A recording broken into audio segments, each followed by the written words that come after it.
தமிழ்நாடு முழுவதும் பல்வேறு தேவாலயங்களில் பொங்கல் விழா சிறப்பாக கொண்டாடப்பட்டது. பொங்கலையொட்டி சென்னை சாந்தோம் பேராலய வளாகம் முழுவதும் தோரணங்கள் மற்றும் கரும்புகளால் அலங்கரிக்கப்பட்டிருந்தது. புது மண்பானைகளில் பொங்கலிட்டு சூரியனுக்கு படையலிட்ட பின் விழாவில் பங்கேற்ற அனைவருக்கும் சர்க்கரை பொங்கல் வழங்கப்பட்டது. இயற்கைக்கும் விவசாயிகளுக்கும் நன்றி தெரிவிக்கும் வகையில் சாந்தோம் பேராலயத்தில் சிறப்பு திருப்பலி நடைபெற்றது. இந்த நாளிலே நாம் உழவர்களை நினைத்து, விவசாயிகளை நினைத்து, அவர்களுடைய வாழ்வு நலம் பெற நமக்காக ஆண்டு முழுவதும் உழைத்து வருகிற அவர்களுக்கு நன்றி சொல்லுகிற நாளாக கொண்டாடுகிறோம். இது நமது தமிழோடும், தமிழ் மண்ணோடும், தமிழ் கலாச்சாரத்தோடும் இணைந்த விழா என்பதனாலே இது மதங்களை தாண்டி தமிழர்களாக ஒன்றுபட்டு இன்று நாம் மத நல்லிணக்கத்தோடு சமத்துவ பொங்கலை நாம் கொண்டாடி கொண்டிருக்கிறோம்.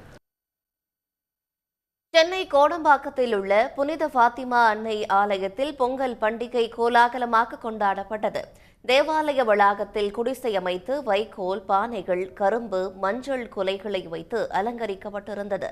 இதையடுத்து பொங்கல் திருநாளையொட்டி நடைபெற்ற சிறப்பு பிரார்த்தனையில் கிறிஸ்தவர்கள் திரளாக பங்கேற்றனர்.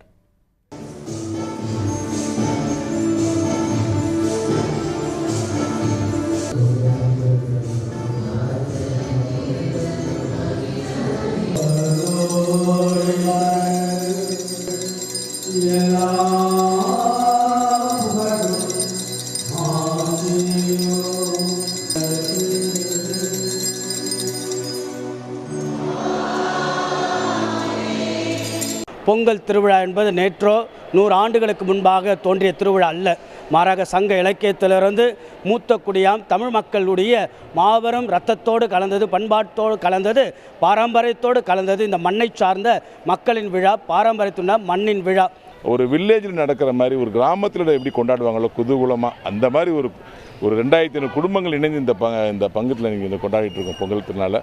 இதேமாரி நீங்கள் அனைவரும் இயற்கைக்கு நன்றி சொல்லி, உங்களுடைய செல்லப்பிராணிகளுக்கு நன்றி சொல்லி, அன்பை பரிமாறி இந்த தைப்பொங்கல் திருநாளை அருமையாக கொண்டாடணும்னு அன்பான இறைவனை வேண்டிக்கிறேன். கன்னியாகுமரி மாவட்டம் மேலமணக்குடி தேவாலயத்தில் மீனவ மக்கள் புதுப்பானையில் பொங்கலிட்டு பொங்கல் பண்டிகையை கோலாகலமாக கொண்டாடினர். தொடர்ந்து சிறப்பு பொங்கல் நாள் பிரார்த்தனையும் நடைபெற்றது. பொங்கல் பண்டிகை விழாவில் கலந்து கொண்டவர்களுக்கு தேவாலயம் சார்பில் சர்க்கரை பொங்கல் வழங்கப்பட்டது. உடனுக்குடன் செய்திகளை தெரிந்து கொள்ள சன் நியூஸ் பெல் ஐகானை கிளிக் பண்ணுங்க.